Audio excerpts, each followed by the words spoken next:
So in this video I'm going to be explaining a wee technique in order to become lucid during the day when you're going for a nap, whether it's your days off and you're going for a sleep during the day.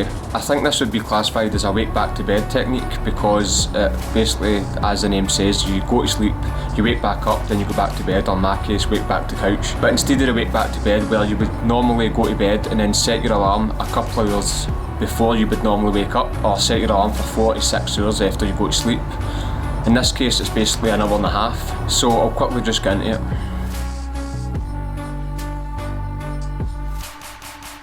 So step one, so the reason it's basically an hour and a half is so that you don't end up getting into 2 hours sleep. Like, you don't want to be falling asleep during the day for too long, you don't want to be napping for too long, that's when you end up waking up not knowing what year it is and things like that. Also, before you actually attempt this, try and make sure you've not consumed any liquid or far too much liquid, like coffee, things like that, like too close to it, otherwise you're just going to lie there and you're not going to be able to sleep.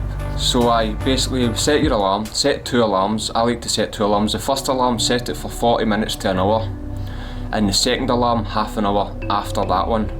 The reason why I set the second alarm is because if I fail, what happens after when I wake up after the first one, and what can happen is I'll just fall asleep and I don't wake up until hours later, and then I can't get to sleep for work the next day and things like that. You understand? So step 2 is basically the easy part. You basically just go to bed, just go to sleep, nothing involved, nothing special involved or any techniques in it, and just basically allow yourself to go to sleep in whatever position you're comfortable in. But you can also, like an honourable mention would be that you can set the intention during this point to try and remember your dreams, or try and imagine yourself becoming lucid or performing a reality check within them. Do a reality check before you lie down to go to sleep. It's up to yourself. I personally don't, but I probably should.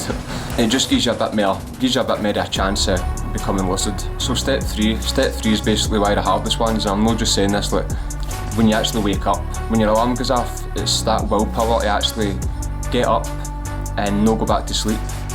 I find this one of the hardest things about this, but I wake up is basically step 3. During this step, it's up to yourself. Try and stay awake for a couple of minutes, or in my case, what I like to do is I like to go to the toilet, so that when I'm performing the next step, I'm not lying there thinking about having to go to the toilet. So step 4, when you're lying back down, lie back down on your back. This helps with trying to keep you awake a wee bit longer, because it's maybe not as comfortable for some people lying on their back. If you lie on your side, you might just fall asleep because it's comfortable.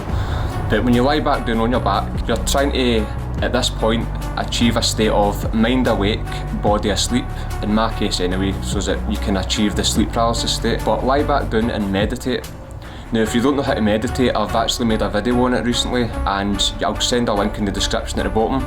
Basically, if you skip to 4 minutes and 20 seconds and continue watching it till 7 minutes and 20 seconds, so 3 minutes, just so that this video is a wee bit faster. So do whatever it is that can help your body stay awake. You're trying to keep yourself awake. Don't move as well during this point. Try and know if you're itchy, just try ignore it and it will tend to fade away. So continue to meditate for as long as you can. Usually it would only take about 20 minutes. In my case as well, to enter the sleep paralysis state. Because you've basically just been sleeping for 40 minutes to an hour, so your body's naturally going to fall back asleep faster, but it's having the mental willpower to try and stay alert and focused during the meditation. So you'll start to feel a sudden shift in consciousness.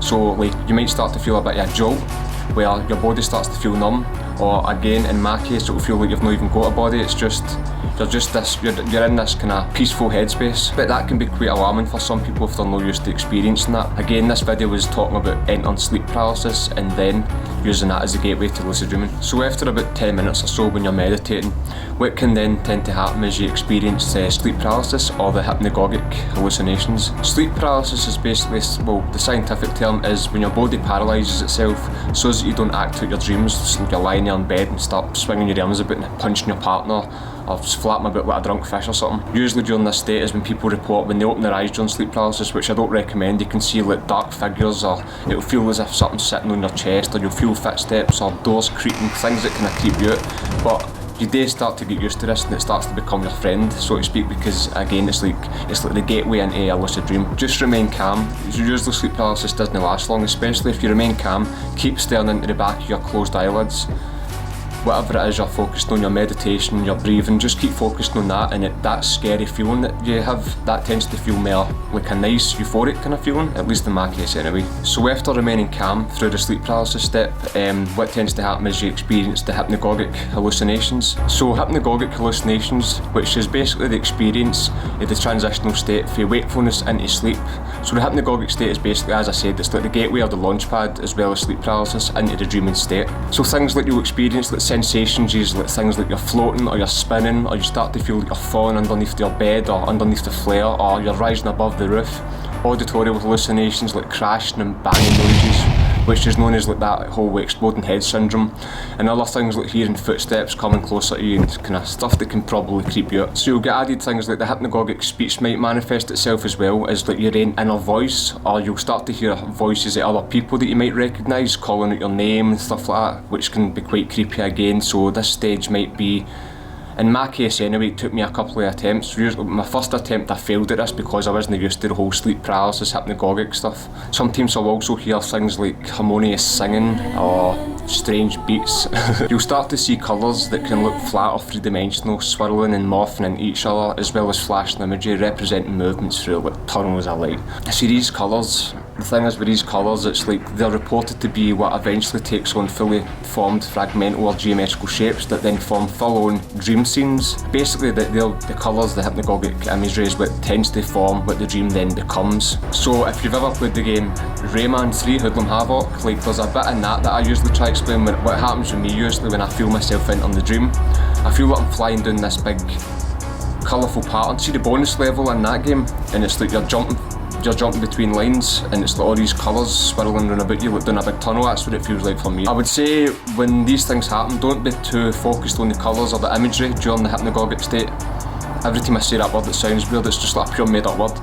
But try not to be focused on them too much, otherwise, in my case anyway, I keep saying my case, but it'll tend to wake me up and it'll not work. So I like to be aware that the colours are there, but just not pay too much attention to them. Also, a wee thing I want to add in quickly, sometimes when I was talking about the part where you feel a jolt or a shift in consciousness just before you enter sleep paralysis, sometimes when you feel that and you're just lying there continuing to meditate, sometimes you'll feel like it's not progressing any further, you're not getting anywhere, you're lying there, you feel like you've been lying there for 20 minutes. Now what I've done in the past, again, this works for me, like I'll allow myself to fall asleep because my body's already like completely numb in that position. So it's like if I allow myself to just fall asleep, then it's like I'll eventually just, well within minutes actually, I'll wake up in sleep paralysis, and it's just like a wee, I don't know, it's just like a wee hack. Like I'll just allow myself to fall asleep, and then next minute, as soon as I do fall asleep, it's like I'll wake up and I can feel the sleep paralysis or the vibrations happening around about me. So I'll just add this step on. Step 6 is stabilising the dream, because there's no point in me explaining this to you and then you go and try this technique, it works for you, and then as soon as you become lucid within about 5 minutes, or in fact that'd be a long time, within a couple of seconds even, you just wake up, because just once you realise that you're in the dream you can get overexcited, and in a lot of people's cases they tend to want to fly and do all these kind of mental things. So stabilising the dream basically is where what I would suggest is, once you become lucid, have as much willpower as you can to practice this.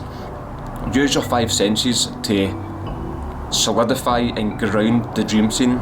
So look at things up close in detail, appreciate how much detail your mind or your subconscious mind actually puts into things around about you. This is when you can actually enjoy looking at things and having that experience, say, wow, everything looks so much more real than real life, because you're not technically looking through your eyes anymore, you're looking through, well, your mind's eye.